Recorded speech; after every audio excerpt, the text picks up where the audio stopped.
There we are. Welcome to those of you who are online, and then also for those who will be watching the recording. I'm just going to give it a minute or so. There might be one or two others joining, and even though I've asked everybody to be prompt, I know what it's like when you trying to check the time and other things happen. So I will introduce myself in a minute, but in the meantime, I'd like to just ask each one of you perhaps just to give us a short introduction, what your interests are in the context of tonight's topic, nourishing yourself on all levels, and what is it that you are hoping to learn? Tracy, I don't know if you're there. Can we start with you? No, Em, you cannot start with me. You're always I've got a mouthful of food. You're always first in the waiting room, so I'm just going on the screen from left to right.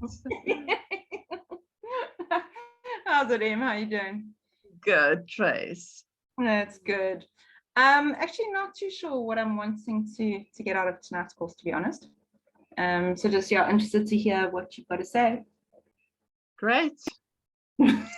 All right, Alistair, welcome from, I think it's Howick. Indeed. Yeah, so Emma, I've struggled with a chronic health issue, IBS, for 20, 30 years, I think. And it's been getting worse recently, and I think it possibly relates to increased levels of stress. So yeah, I'm just very open to anything, any information out there that might help me, might help me in my healing kind of journey. Okay, let's see about that. I hope that you'll get at least some foundation information and the broader perspective of what I regard as nourishment in terms of health. And then Debbie, welcome. Hi there. I am not putting my camera on because I'm now sitting in my pajamas. That's okay. I rushed around like a crazy person because I thought it was starting at 7. So, but I'm here now. So I have actually just gotten my diploma in nutritional consultancy, and I am still learning. So I've been on an extreme health journey myself that I've been on for the past 7 or 8 years. Just healing my gut, the difference it's made to me, having struggled with infertility, diagnosed with incurable infertility. So just the difference that things have made, and I'm always learning, and obviously you've been at this a while, so I'm sure there's a lot that I can learn from you that I can hopefully implement in my own practice and even with myself. Great. I hope that you will find some new and interesting information. So just for those of you who might notice movement on the side or on the bookshelf, I've got a fan on here because I've closed the doors, and it might be a distraction, but I can't sit in this office at night doing a course or a talk without the fan. So just in case you're wondering what that movement is, it's just a fan. I have prepared a PowerPoint presentation just for the main points for this evening. I am recording the talk. I will add this to my YouTube channel where I keep these kind of things. And there's always interesting information that I like to share, whether it's specific like detoxification, or like tonight where I like to just talk about nutrition and nourishment. So for those of you who don't know me, I'm a registered dietitian. I studied BSc dietetics at the University of the Free State and qualified in 1988. And then subsequently, because of my own health concerns at the time, and just my curiosity around health, nutrition, and what the science was telling us at the time.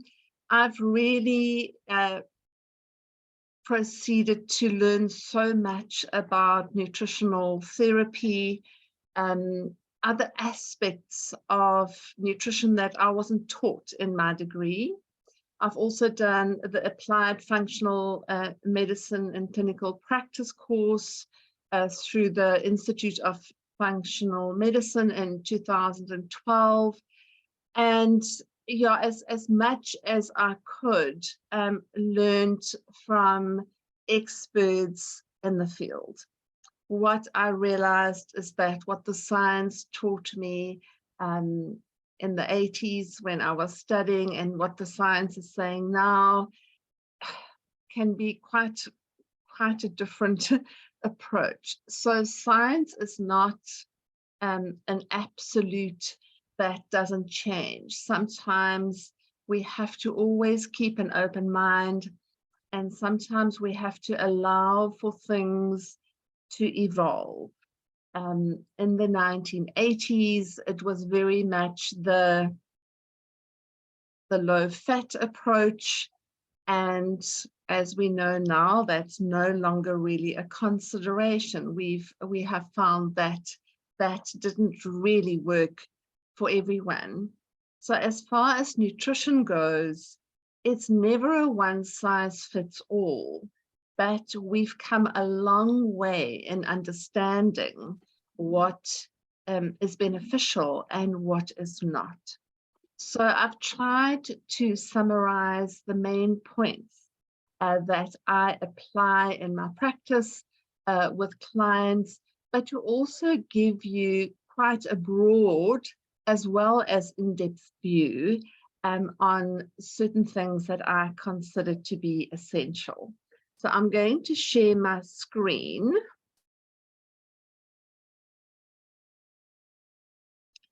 And just let me know if that is clear to everybody, or if at any stage I'm going too fast, or if I'm changing the slides. You can just raise your hand in the conversation, or you can type a question or a message, and I will try to answer that in the chat or afterwards. I have kept my notebook here as well. So let me just go with the slideshow. Right. Nourishing yourself on all levels. All about optimal health, nutrition, and well-being. When I consider nutrition, I always think of it as the foundation for health on all levels. And my areas of focus in my practice are very much related to gut health, stress, depletion, women's concerns, immune system, food intolerances, that also much broader. I sometimes get people with sinusitis that respond very well to a change in their diet and a change in their in the nutrients that they use. So one can always adapt the foundational approach to any diagnosis.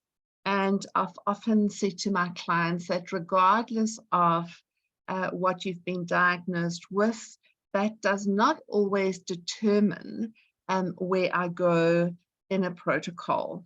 I will use the foundational stuff and I'll adapt that and add to that, whether we're working with immune support or whether we're working with a candida approach, or whether we're working with depression or anxiety or female hormonal health or burnout. I take the foundation and then I adapt that for that individual.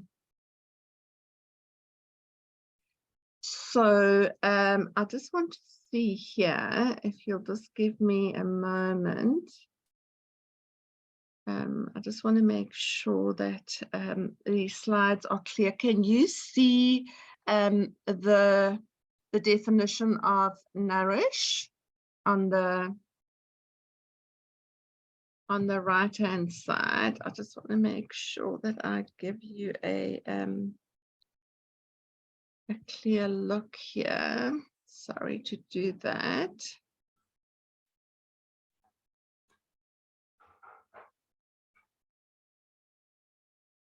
I just want to see how I can make this to be clearer on my side. Give me a sec.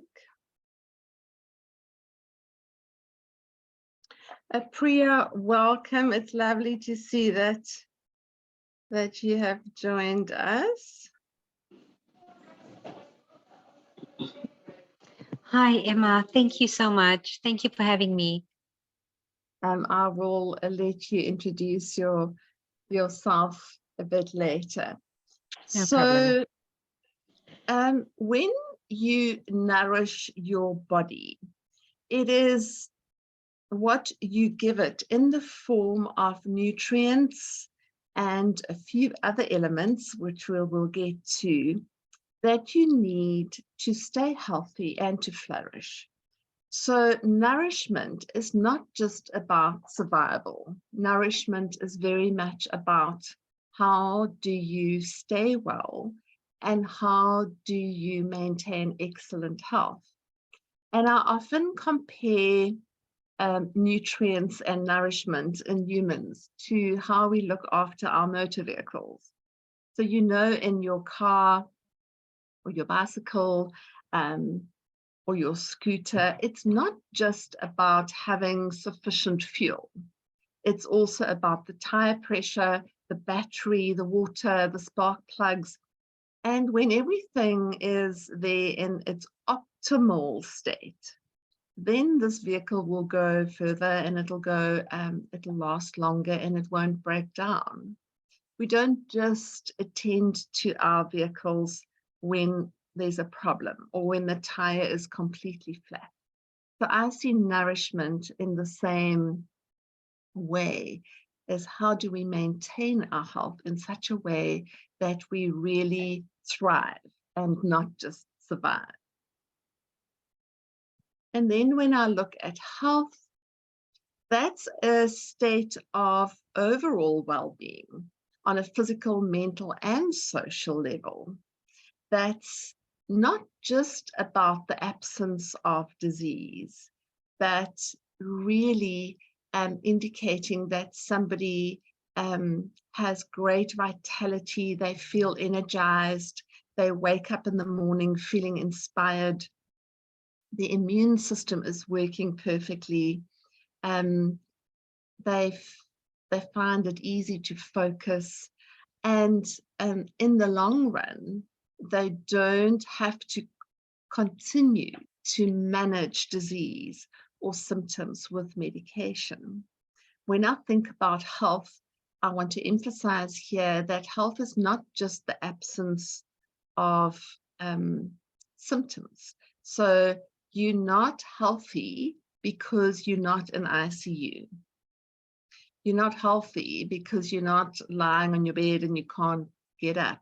There's a lot of people, as Patrick Holford used to say, who are vertically ill. They're walking around, they're standing, but they're really not well. And I really would encourage you to, after the talk this evening or tomorrow, just to go and redefine your own version of health. What would you say would health be for you? And maybe I can just ask a question in the audience. Who would like to just give me an example of what you feel health is?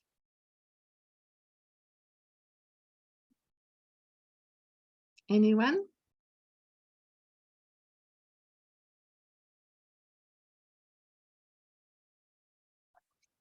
Emma, yeah, you know, with a lot of my own clients, I'm interested in mental health, and I take the similar approach. But I would say, what I say to many of my clients is that your resilience, especially your emotional resilience, that's a really good sign of mental health. So when you get knocked down by life circumstances, but you're able to adjust or adapt fairly quickly, fairly rapidly, and get back to a place of thriving. So I would think for physical health, something similar is probably relevant as well. Great, yeah. So it's lovely to hear it from a different perspective. So depending on your field or your speciality, you know, you might have a definition that is most appropriate for you. But really go and redefine health for yourself and see whether perhaps you've, excuse the noise in the background, whether you've perhaps lost touch with reality. Like I say, many people get by, but they're not thriving. They don't feel amazing when they wake up in the morning. They struggle to wake up. They struggle to focus throughout the day. They get sick a lot. They take a lot of medications in order to be okay. So whether it's hypertension or inflammation or chronic headaches or whatever it is.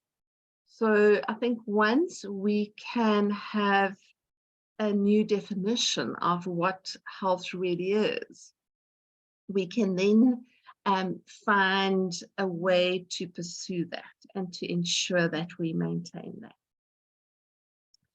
So for me, when I look at the different forms of nourishment, I don't think of nourishment only in terms of the food that I eat.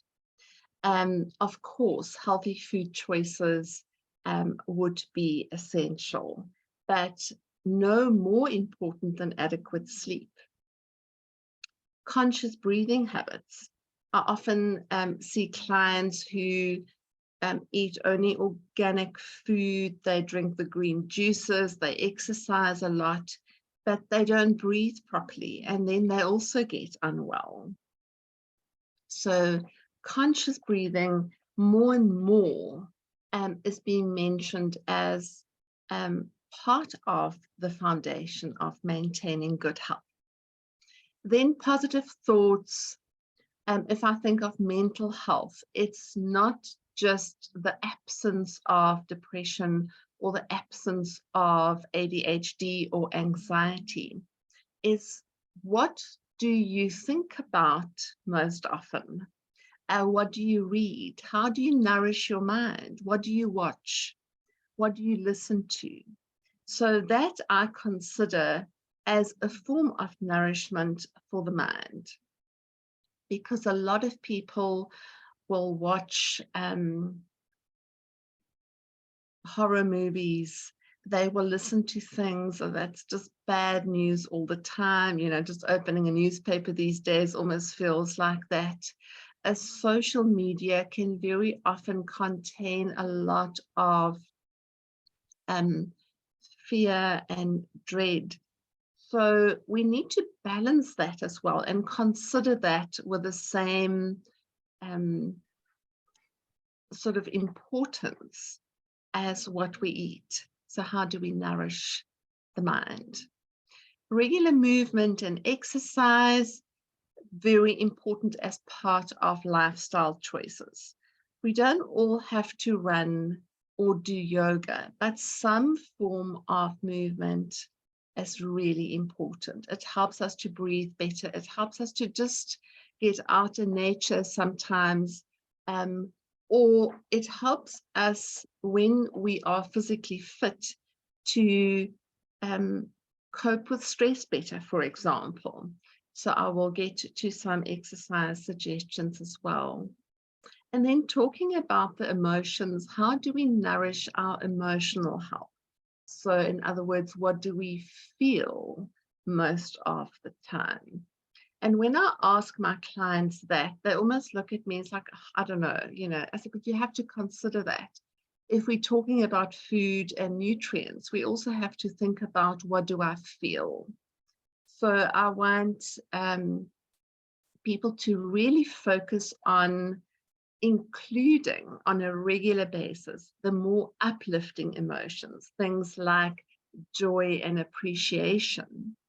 Now, if joy seems a bit far-fetched for somebody who's really struggling with fatigue or burnout, then I say, look at appreciation. Appreciation can be simple. It can be looking at a sunrise. It can be looking at a flower. It can be looking at a child running somewhere and laughing. It can be a pet or just a beautiful piece of art. And when we feel that appreciation, it actually almost changes our biochemistry as well. And it's just something that you might want to consider, especially if you find that a lot of your emotional space is being taken up with fear or dread or guilt or shame. And we'll talk a little bit more about that as well. And then the spiritual practice or rituals for me is a huge form of nourishment. And without being prescriptive, it doesn't have to be a specific thing, but how you nourish your soul is as important as how you nourish your body. With food, it's as important as breathing, as important as movement and exercise. So for me and my practice and with clients, I tell them to consider each of these angles and to say, okay, where can we improve? Where can we start to find replacements? So whether it's a replacement for fast food, whether it's a replacement for sugar, but in the same vein, finding a replacement for what you typically read or watch or listen to, what you typically feel most of the time, and then looking at balancing the rest. So why is nutrition important? And I just used a few slides here with images just to give an example of how I look at a diet or at nutrients. Now, the first 3 pictures you can see are very colorful. There's lots of diversity. When I look at these images, I immediately think of the rainbow. I don't just see one color, I see a variety of colors, a variety of textures, and regardless of whether it includes meat or animal protein or not, you'll see that this is very diverse. It's colorful. I almost, when I look at these images, I immediately think, oh my gosh, I just want to get stuck into that that image, and you know, I can almost taste the apple or the mango or the berries. It gives me a sense of well-being when I look at those pictures. The next few pictures is the typical Western diet, the typical American diet, and I hate to say, but also the typical diet we see in South Africa at the moment. Very much an abundance of sugar, refined foods, junk foods, a lot of grains. And you'll see that the only color we will typically see in this type of meal would be from artificial colorants. So something to make the icing pink or blue, or yes, even though tomato sauce is red, very often they will add red coloring. So it's a very different sense when we look at these different images. Why is nutrition important? In the functional medicine realm, which I so appreciate as an approach to health.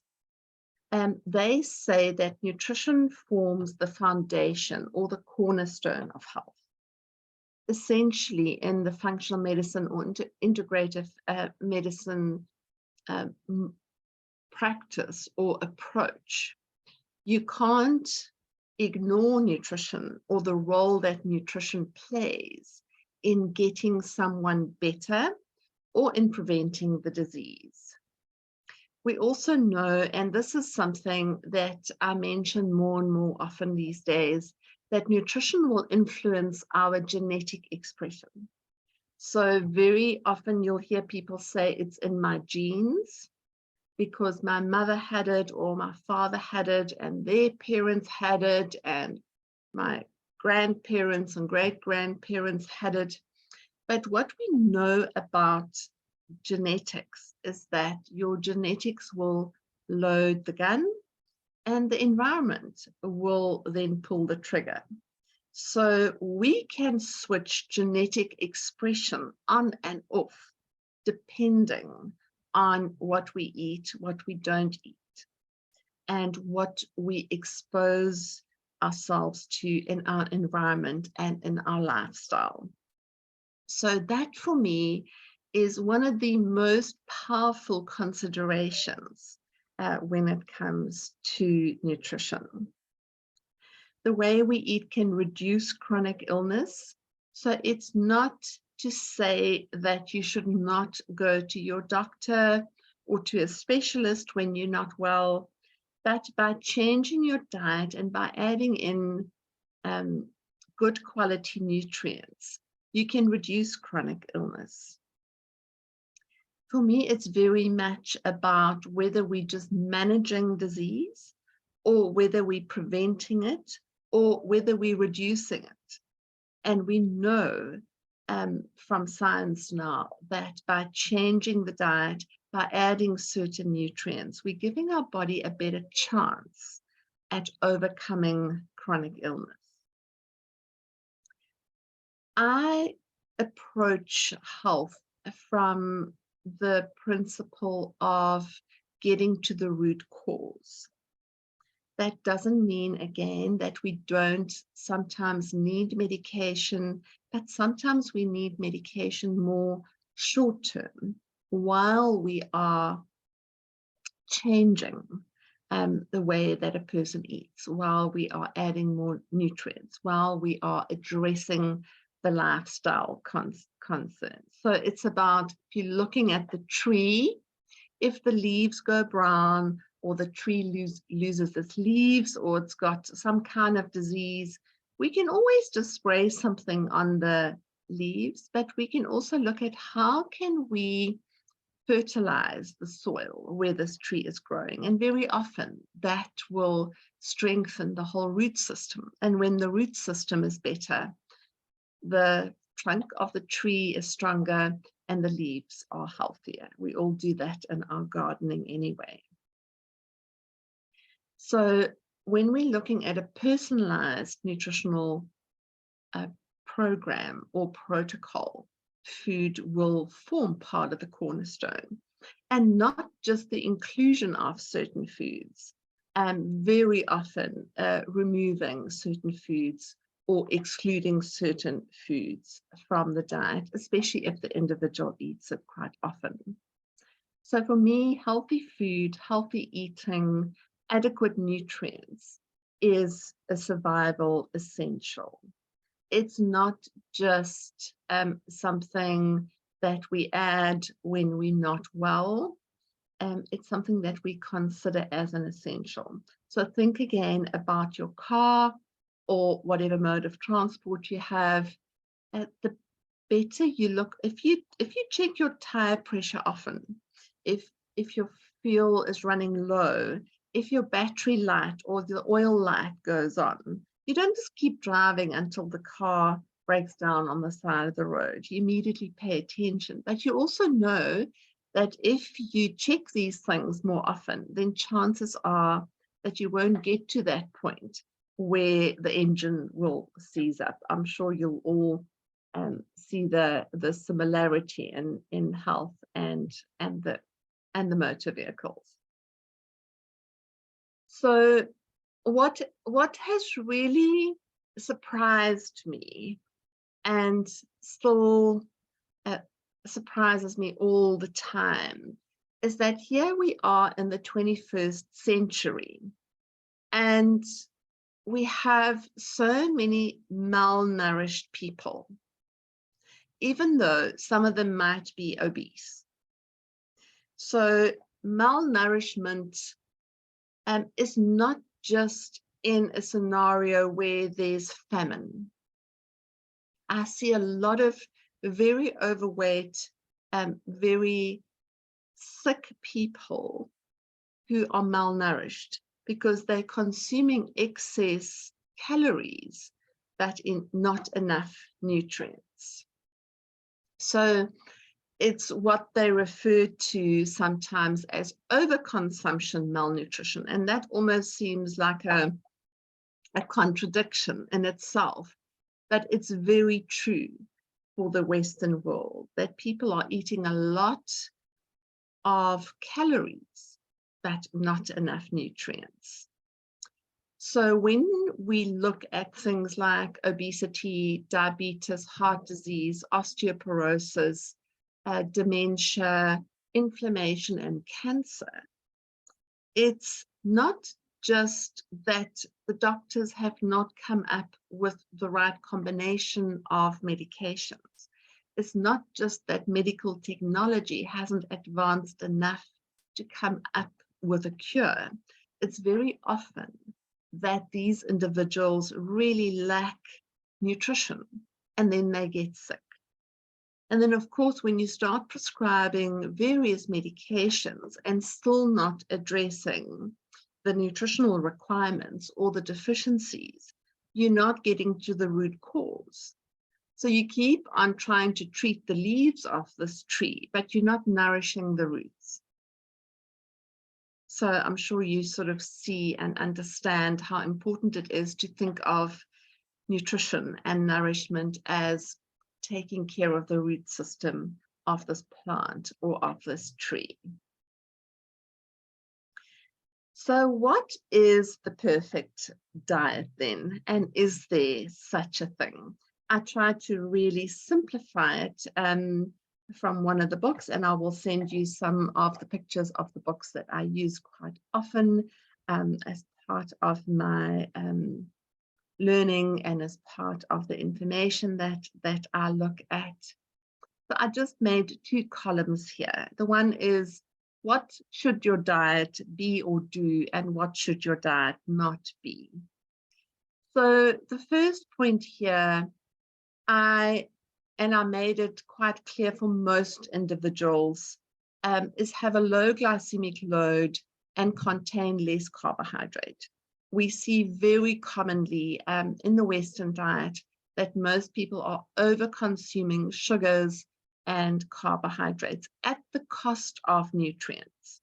So bread is part of the staple diet for most people, even though it doesn't actually give them much nutrients. What the diet should not do is raise your blood sugar and insulin. And because of this overconsumption of refined grains and sugars, we see now almost, I want to say, an epidemic of type 2 diabetes related to insulin resistance and obesity. And so if there's one change we can make very easily, is to start reducing our consumption of these refined grains and sugars, and then replace that with nutrients. Sufficient omega-3 for brain health, for lowering inflammation. When I talk about containing sufficient omega-3, I think here very specifically about fish oil. So if you're eating salmon or oily fish like sardine and mackerel really often, that's great, but most people don't. So from a cardiovascular health point of view, a brain health point of view, and a natural anti-inflammatory, omega-3 is really critical. So what should the diet not be then? Looking for the presence of trans fats, hydrogenated vegetable oils, and excess omega-6. So the ratio of omega-3 and omega-6 is very important, especially when we're dealing with inflammation. So start to remove those oils. Canola oil, sunflower oil, the margarines are all the types of fats that I usually tell people to stop eating and to start having more olive oil, more coconut oil. Even though it's a saturated fat, it does not change at a high temperature. And then to start looking for a good quality omega-3 supplement, which I'll discuss a little bit further down.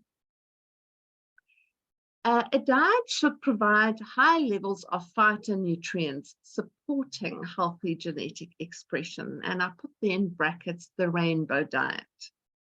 So if you think back to those slides that I showed first, all the colors, you saw yellow, red, purple, orange, greens, different shades of all of these colors as well. So I'm going to talk specifically about phytonutrients just further down. But that is what, if we think of the Mediterranean diet specifically, they have a diversity of fresh vegetables and fruit. So they go to the markets often and they buy their produce, and there's an abundance of vegetables and phytonutrients. And then the diet should not include these inflammatory foods like gluten, foods that are high in preservatives and chemicals. So all those boxes and packets and cans and all the highly processed foods, it's very difficult for us to benefit from any of the nutrients in a food like that, because first we've got to compete with the preservatives and the chemicals that make up the most of these foods, or food-like substances, as some people call it. A diet should support a healthy digestive tract, and by that I mean not contain foods that are highly processed or lack fiber. But that might require some individual adaptation if I talk about a healthy digestive tract. Some of my clients absolutely believe that they need all bran or shredded bran or wheat picks or whole wheat bread in order to get their fiber.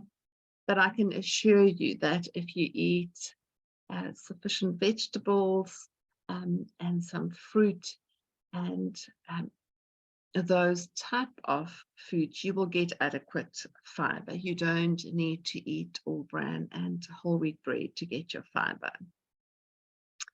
So a perfect diet is also rich in nutrients and then will provide for your requirements. So I'm saying here, it's not a one size fits all.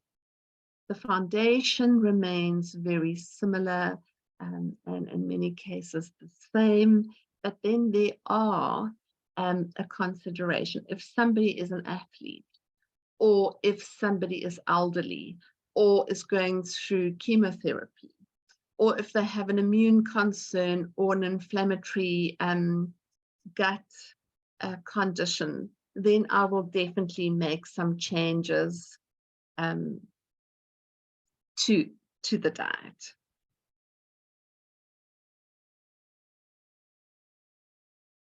The phytonutrients, and that's, if there's one new buzzword that you remember from this evening, and I will share this PDF document of the phytonutrient spectrum of foods with you all.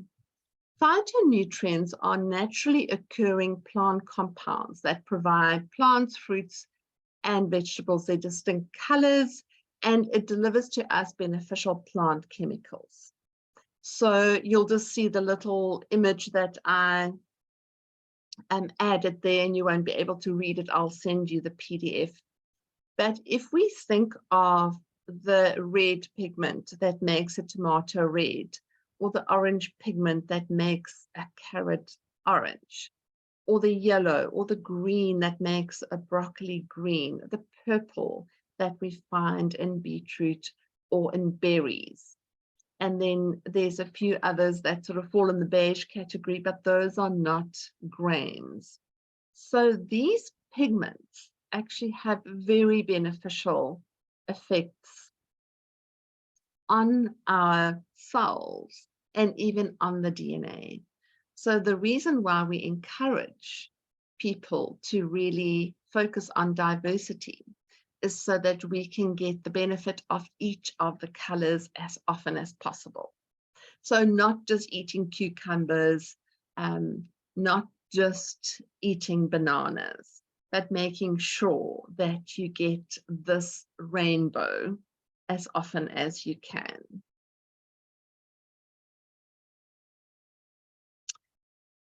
Coming to the lifestyle factors, very often we've got to look at what is someone's personal habits that either contribute to their well-being or cause illness. For example, smoking or drugs or excess medication or not exercising or not sleeping enough. So is to say which of our lifestyle habits and choices are beneficial and which of them are harmful. And almost you can do like a column, and on the one hand say these are my protective or my beneficial habits, and these are my harmful habits, and then see where does it weigh more. Exercise or movement, as I said earlier, for me is really important. It helps us to build strength, endurance, and also flexibility. So not everybody's going to go and do yoga, but sometimes just a few simple stretches as we get older will really help us to be more flexible. You often see elderly people as they get up, that sort of takes them a while to stand up straight and then to start moving. They reckon that we should aim for about 20 minutes at least 5 to 6 times a week. And if you can't do 20 minutes 5 to 6 times a week, so can you aim some days maybe to do 40 minutes or 45 minutes or an hour? It does not have to be running. It doesn't have to be weight training in a gym. It doesn't have to be anything that is prescriptive, as long as you feel that it raises your heart rate, that it makes you breathe better, and that somehow you're getting stronger as time goes on. So if you start to walk and you only manage to cover a certain distance in 20 minutes, in a month or in 2 months' time, you want to be able to walk a little bit further and a little bit faster. Lifestyle and exercise for me also are important in the management of stress. So how are you dealing with your stress? Is your stress overwhelming you? Is your stress depleting you? Nervous system regulation. Some of you might have been hearing about the sympathetic versus the sympathetic versus parasympathetic nervous system. And for those of you who are not familiar with that, I'm finding it more and more one of the essentials of health and well-being to consider, where am I most of the time? So the nervous system has got 2 arms. It's got the sympathetic nervous system, which is that fight, flight, freeze response. And that essentially is to ensure survival. And then we've got the parasympathetic nervous system, which is all about rest, digest, but I also add repair, rejuvenate. And as you can imagine, if you're constantly in that survival mode, in that sympathetic zone, then your body will not prioritize anything else. Its only concern is going to be with survival. So think of the impala when it's grazing. It's essentially now in the parasympathetic mode. So the body is focused on getting the nutrients, digesting the food, assimilating the food. When that impala then notices danger, if it sees a lion, or if it smells a predator or danger, it will shift into the sympathetic mode. It will run, jump, and try to get away from the perceived danger. Now, when that impala has run however far it's got, if it then notices that the danger is no longer around, it does not keep running.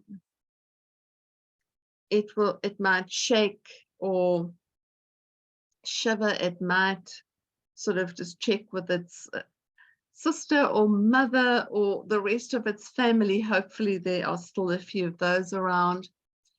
And then it'll go back to grazing. So the impala switches from parasympathetic to sympathetic mode, gets away from the danger, but when the danger is gone, it switches back to the parasympathetic mode. And what most people sadly do is that they're living in this dysfunctional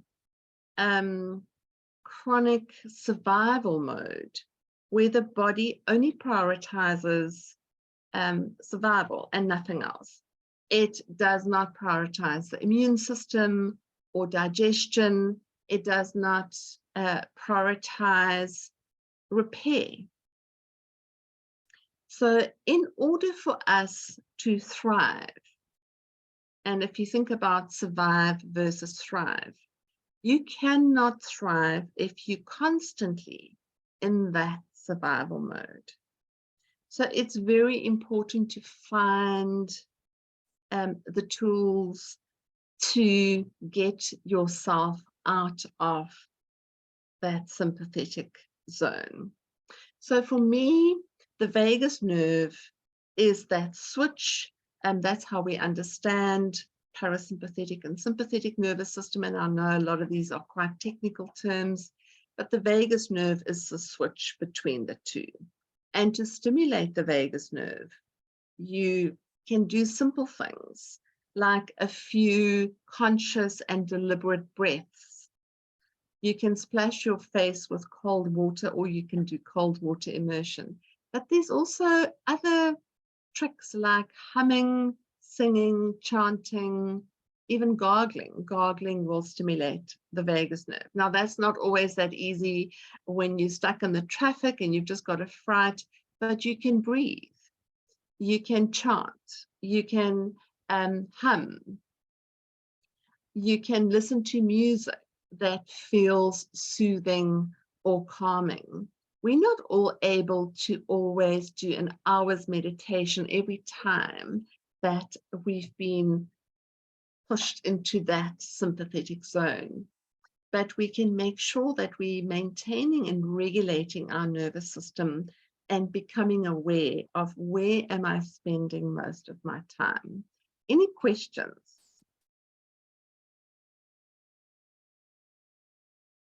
So just stop me if I'm going too fast, but that for me, this survival mode and sympathetic nervous system has become, I want to say, almost as important as considering nutrients and nourishment.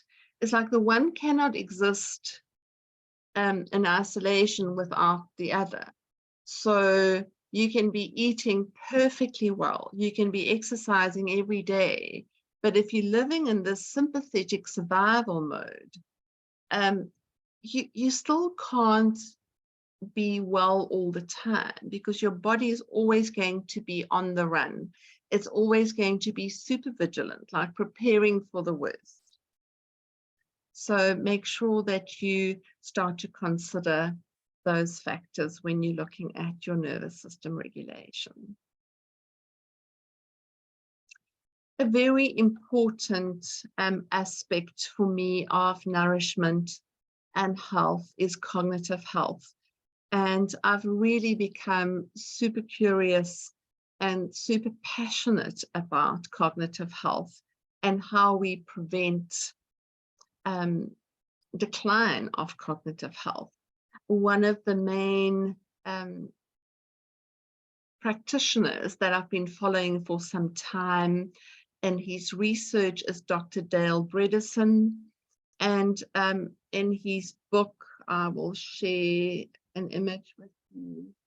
It's called The End of Alzheimer's, the first program to prevent and reverse the cognitive decline of dementia. I'll share this with you on the group as well. He uses this quote by Mr. Fuller: "You never change things by fighting the existing reality. To change something, you have to build a new model that makes the existing model obsolete." And so Dale Bredesen refused to accept that in this day and age that there was no cure yet discovered for Alzheimer's. He refused to believe and buy into this dreaded approach, which just said, like, we can't, there's no drug that can reverse this or prevent it. So it's incredible that after so many years of people being aware of this condition, that they still seem to say there's no effective treatment. And what is so encouraging for me about the research he's coming up with, and quite a few other experts as well, is that Alzheimer's disease is largely preventable. And in many cases, the associated cognitive decline can be reversed. Now, this is obviously quite a specialized topic, so I don't want to go into too much detail here, but it was important for me to mention this because it is one of those things where we know that nutrition can make a massive difference in the prevention. It's not just a genetic thing where you've got no chance of changing the outcome. Some of the important factors to consider when we're looking at prevention is reducing inflammation. And with inflammation, we're not just saying that if you have an inflammatory condition in the brain, then that's just bad luck. They look at insulin, so insulin resistance that we find in type 2 diabetes. And in fact, many of the Alzheimer's diagnoses, they refer to as type 3 diabetes. So it is very much related to our sugar intake, to our carbohydrate intake, and causing inflammation. Of course, infection can also cause inflammation. So if there are any infection markers or infectious disease, we've got to address that. Then we're looking at the autoimmune stuff where the gut is involved. So gut health is very important. The gut-brain connection I see as like a highway. Just because the brain is here and the gut is here doesn't mean that they're not constantly in communication. So gut health is critical for brain health. You'll see that one of the first points I make here is to remove gluten from your diet, wheat, rye, barley, and oats, but also all the gluten-containing foods. There's another doctor who's a neurologist, and Dr. Perlmutter, and he wrote a book called The Grain Brain, in which he describes how in his practice with patients that he had no cure for, he couldn't prescribe anything that made a difference. And then he thought, well, he's got nothing to lose, they've got nothing to lose. He suggested that they remove gluten from their diet and all grains. And lo and behold, these people got better.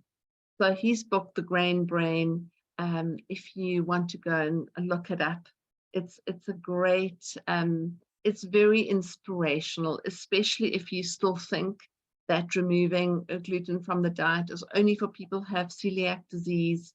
I think for most people that I see, and I almost can say for all clients that I see, I insist that they remove gluten from their diet. Even if you don't have digestive symptoms, they can sometimes pick up inflammation that is considered to be part of gluten in the diet, even if there's no IBS or even if there's no symptoms specifically in the gut. For cognitive health, of course, we want to optimize the nutrients, and I'll speak about the main nutritional supplements that I often recommend. We also want to reduce toxins, and I'm going to spend some time on toxins as well. And like I said, the gut-brain connection is very much part of looking after your brain. So when you ensure good gut health, you're ultimately going to also ensure good brain health.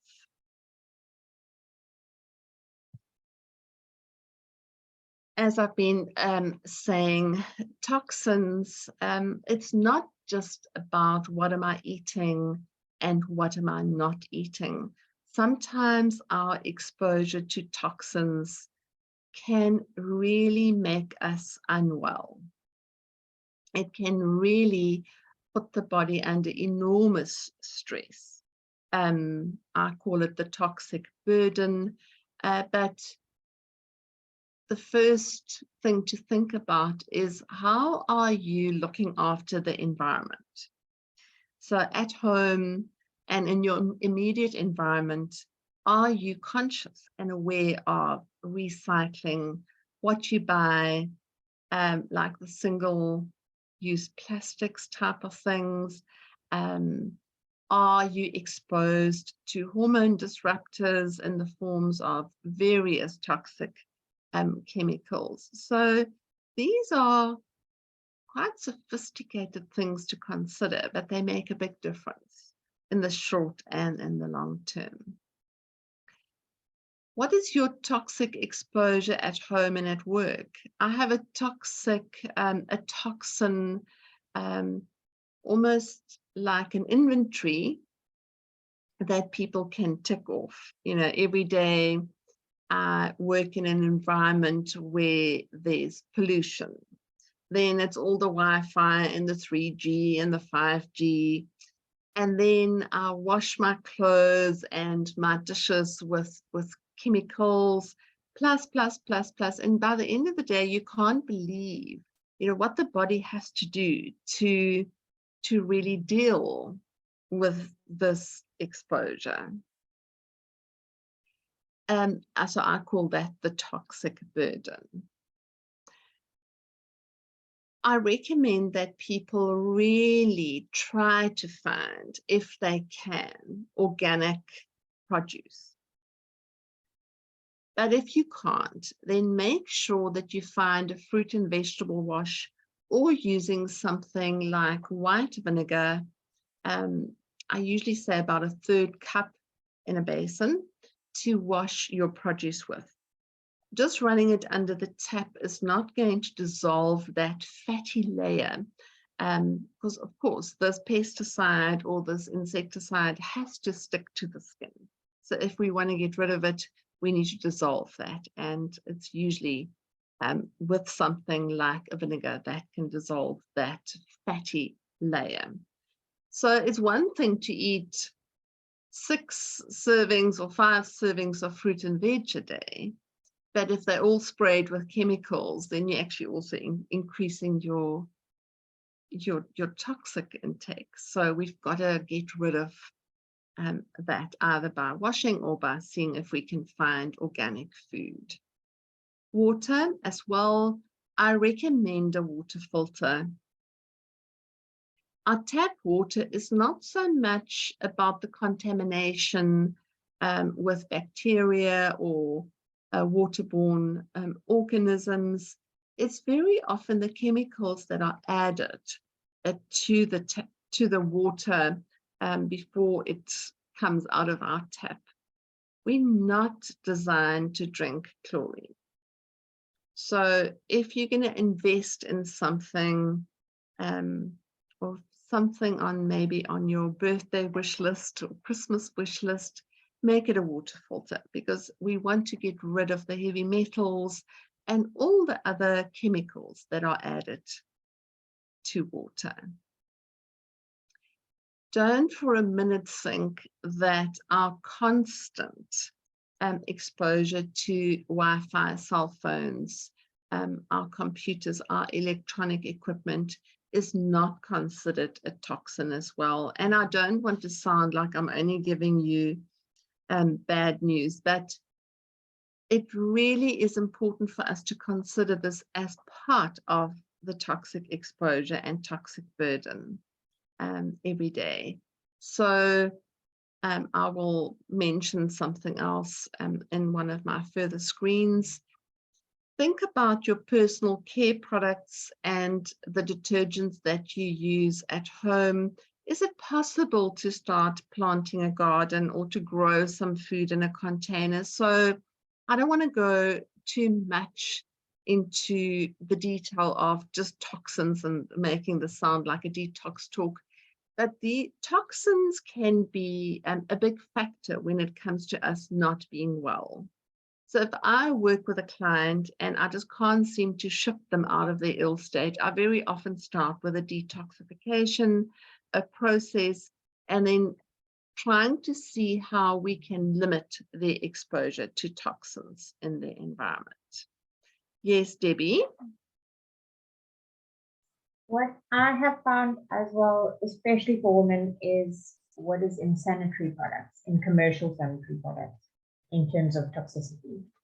If you read about that, it is, so for the woman, the ladies on the call, it's something very, very important to consider. Very much so.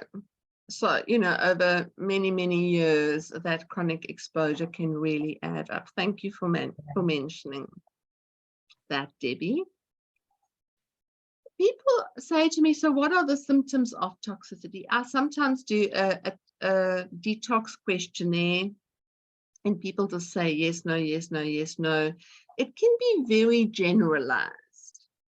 So it doesn't have to be one specific thing. It can be muscle aches or difficulty concentrating or fatigue, brain fog, food allergies, a sensitivity to chemicals, chronic fatigue or fibromyalgia. So symptoms of toxicity can sometimes look like a disease of its own, but part of the underlying cause is this toxic burden that's too great and the body has got too many toxins to deal with and insufficient nutrients to shift.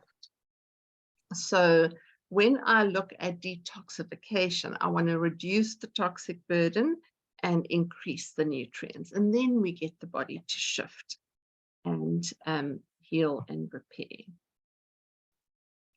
Limiting your exposure. Now that looks like a beautiful organic basket of homegrown veggies.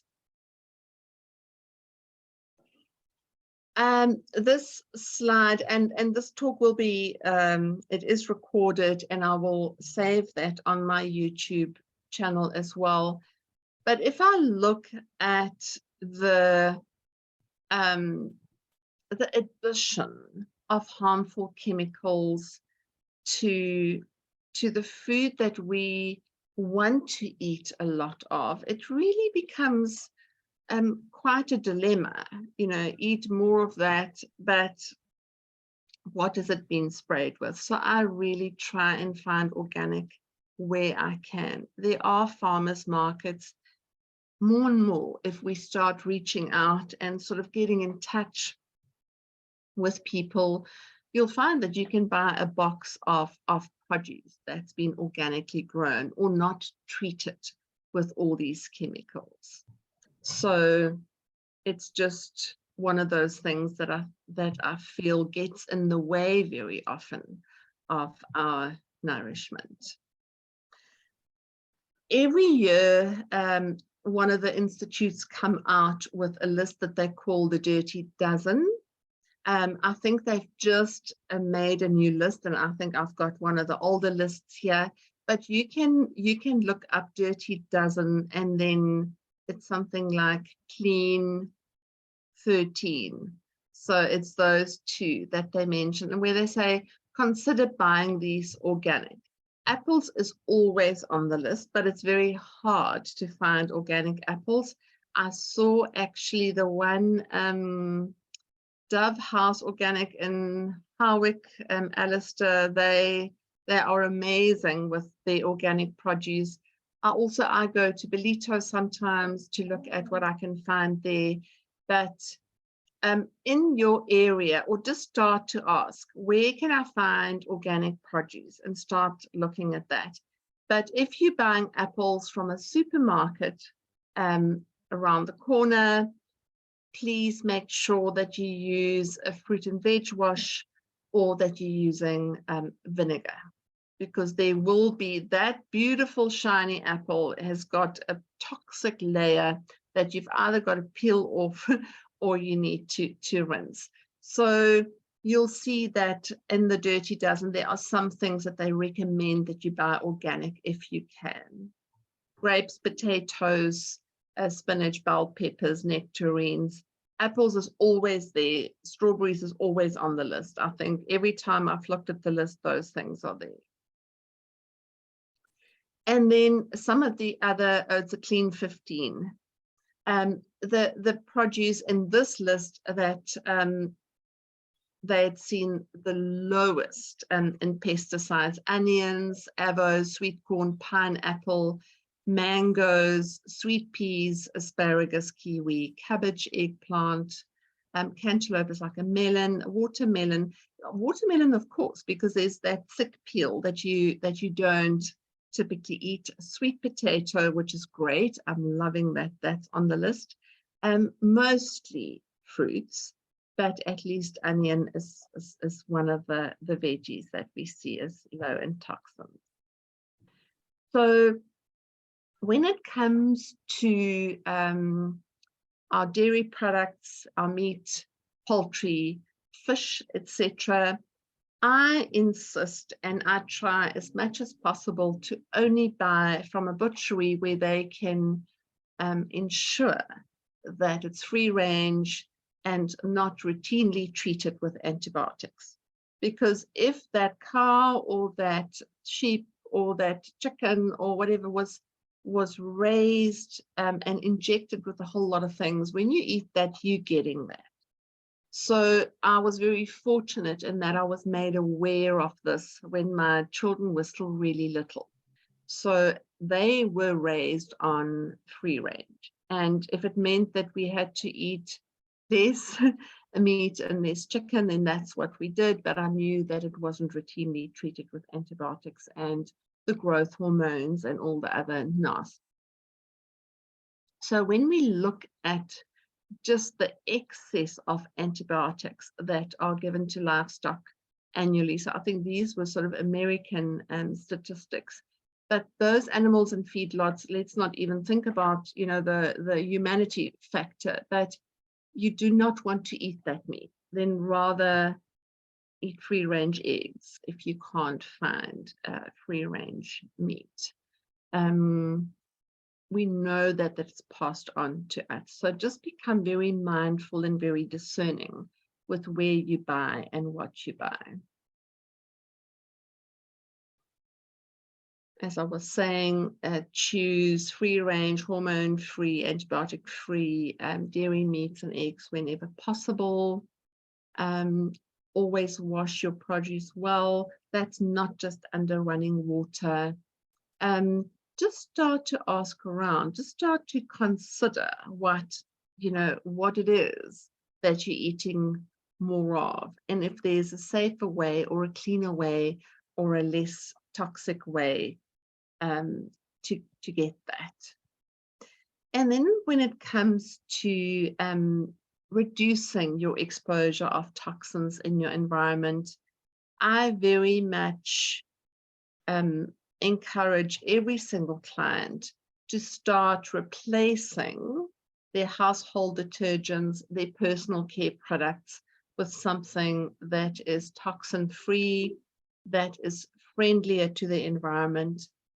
Because again, if you eat off those dishes and you've just used a chemical in the basin to clean the dishes with, the laundry detergent, the softeners, the stuff that you wash the floor with, this polish, that thing, the stain remover, it sounds like very little, but that little bit adds up over weeks and months and years.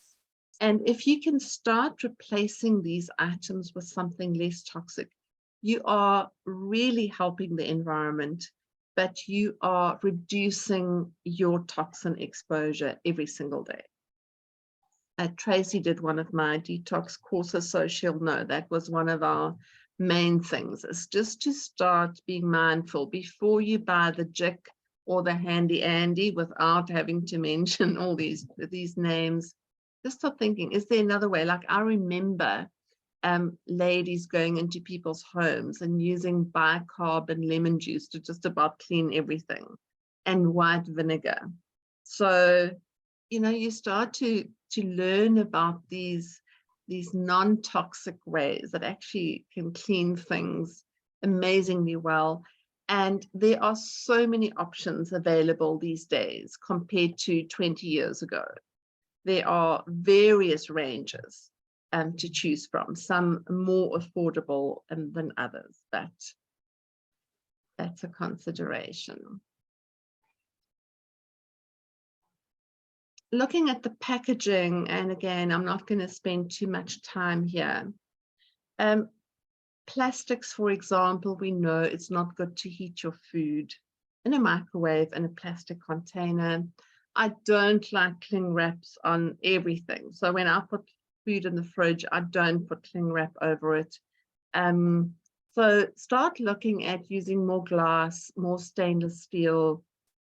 Some of the good quality plastics, like Tupperware, I know wouldn't typically leach into the food, but these single-use plastics, that water bottle that you buy in the supermarket, if you keep using it and reusing it and reusing it, and sometimes it's in the car and it gets really hot, we see that some of those the plastic molecules will get into the water. So we've got to just think about that, because that starts to disrupt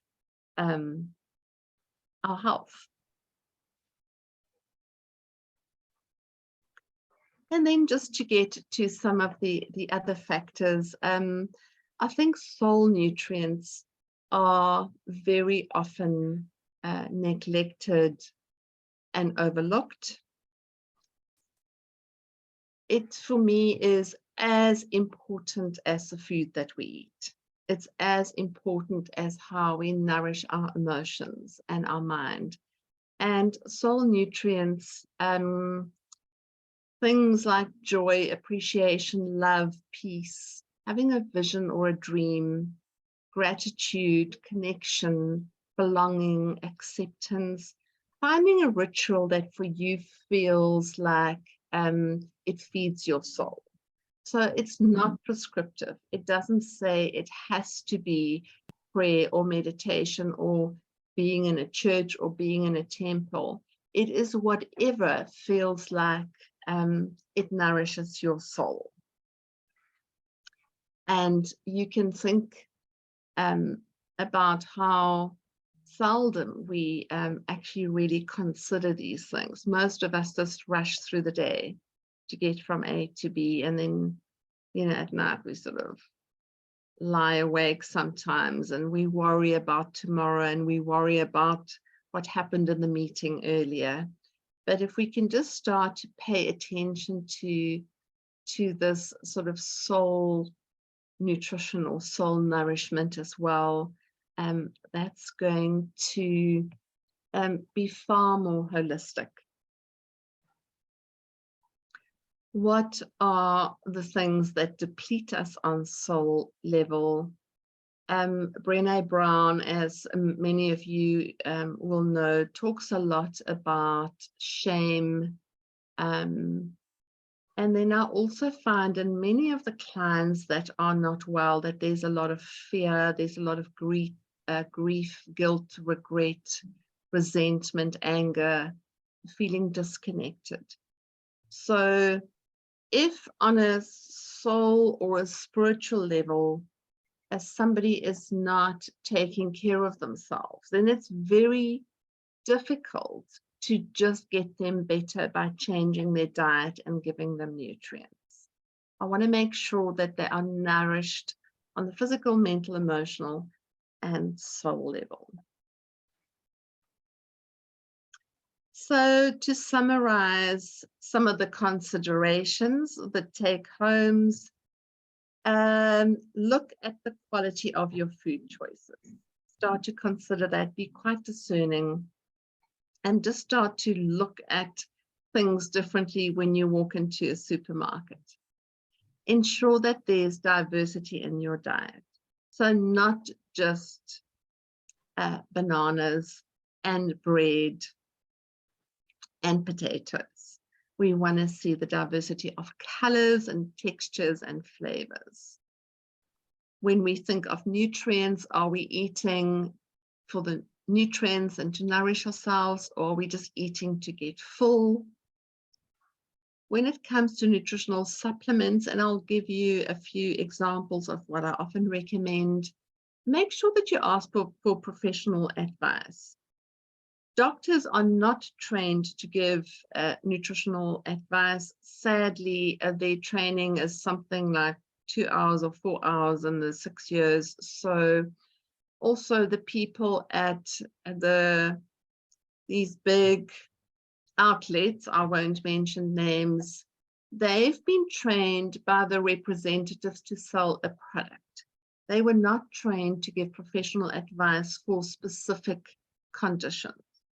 So go to a health shop, go to somebody who knows nutritional supplementation, especially if you need a personalized nutritional plan. Think about,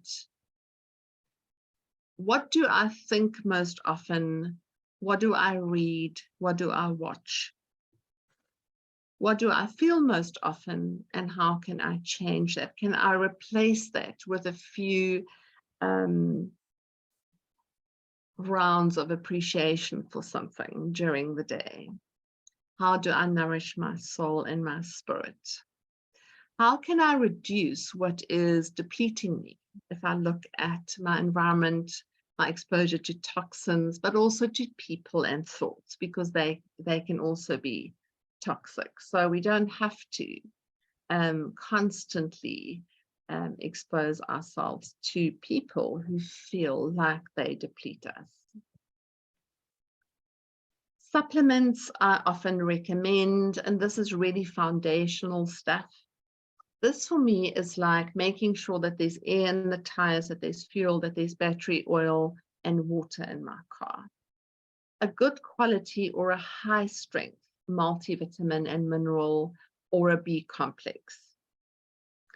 Typically, this won't include a supplement like Centrum, which has got very low levels of most nutrients. But high strength would be something that contains at least 20 to 25 milligram even of the different B vitamins, as an example. I generally always supplement with vitamin C, usually if I can, a non-acidic vitamin C and 1,000 milligrams. Our food does not provide adequate vitamin C. In cases of immune concerns, I often go much higher. Omega-3, it's one of my essential supplements. I look at the label and I look at the EPA and DHA. I will give some examples. I just want to make a note for myself of products where I consider the EPA and DHA content of the omega-3 supplement to be adequate. Vitamin D, most people don't know their vitamin D levels, and it's become a very much talked about nutrient in the last few years. Looking at immune support, looking at cancer prevention, looking at bone health, looking at even in psychiatry, depression and things like that. So I often supplement with it because I find that people's levels are really low when I test them. Very seldom do I find individuals with adequate vitamin D. And then I'll say, if you can have your arm, your long bones, so your arm and your legs exposed for about 20 minutes, 15 to 20 minutes every day, you should have adequate vitamin D. But you'll know, like in the UK in their winter, that's virtually impossible. So when people get that seasonal affective disorder, vitamin D will be one of the things that I always try to add. Magnesium, for most people who suffer with stress, fatigue, insomnia, it's they say about 80% of people are deficient in magnesium, so it's a regular recommendation.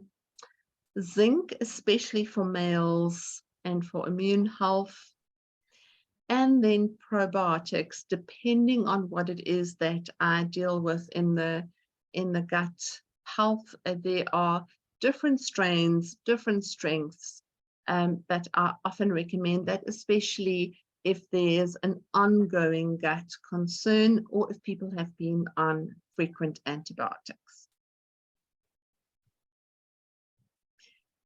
I tell all my clients to switch their Wi-Fi off at night.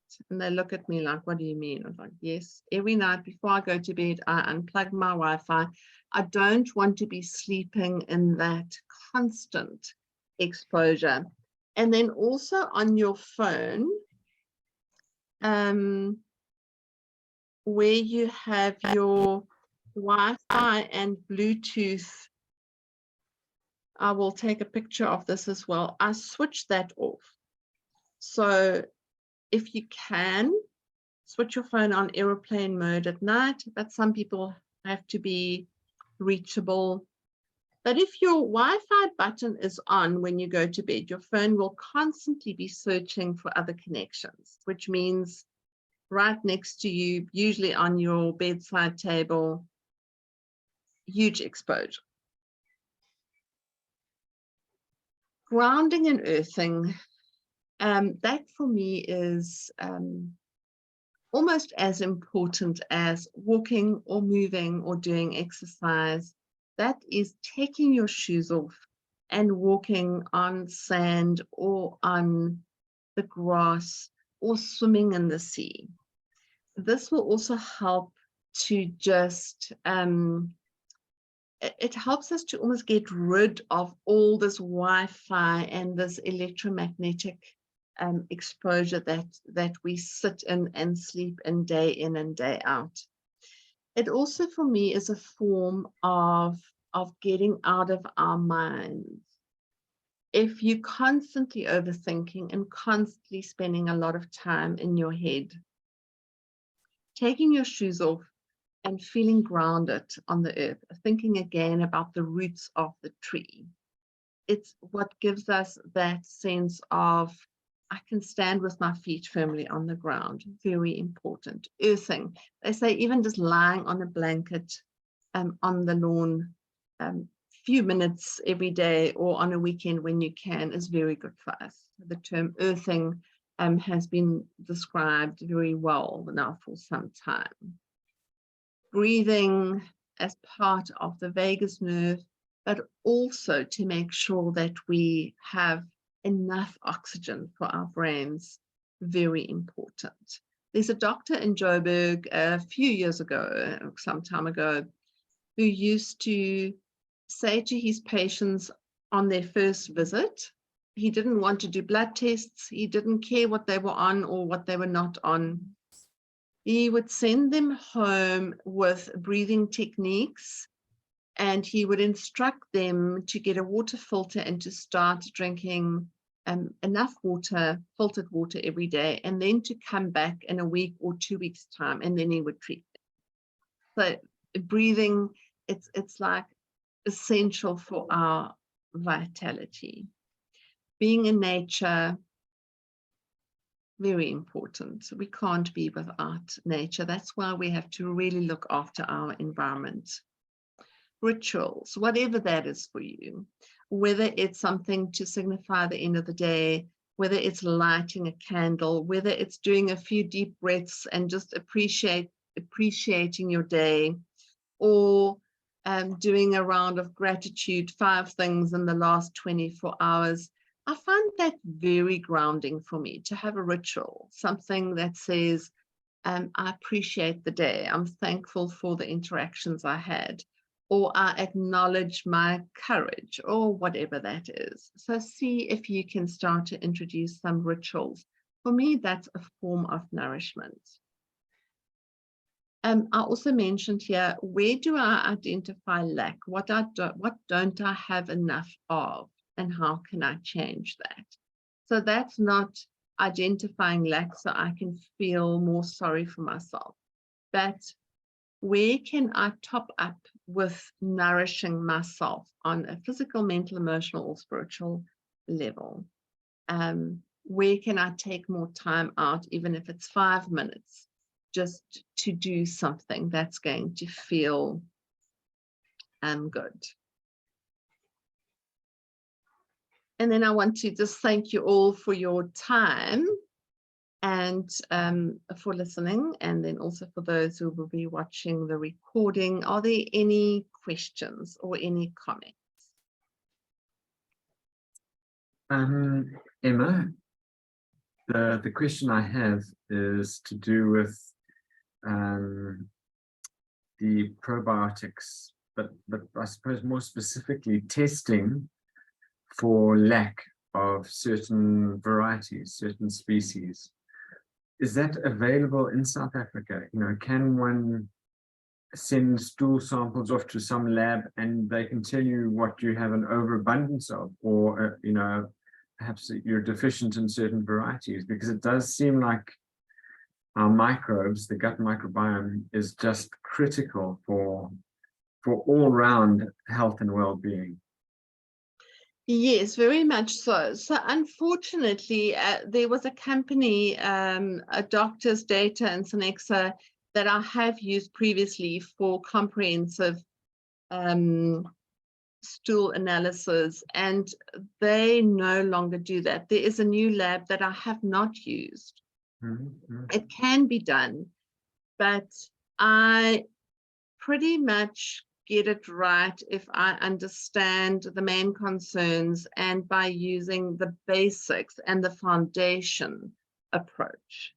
So in all the years of practice, I think I've sent 2 clients for comprehensive gut analysis because they were on chronic antibiotics and on PPIs for some time, and I wanted to make sure after a while that I was really being specific in terms of also identifying resistance to certain antibiotics and how I could address candida, etc. But for most of my clients, I don't go that route because it is a very expensive test, and if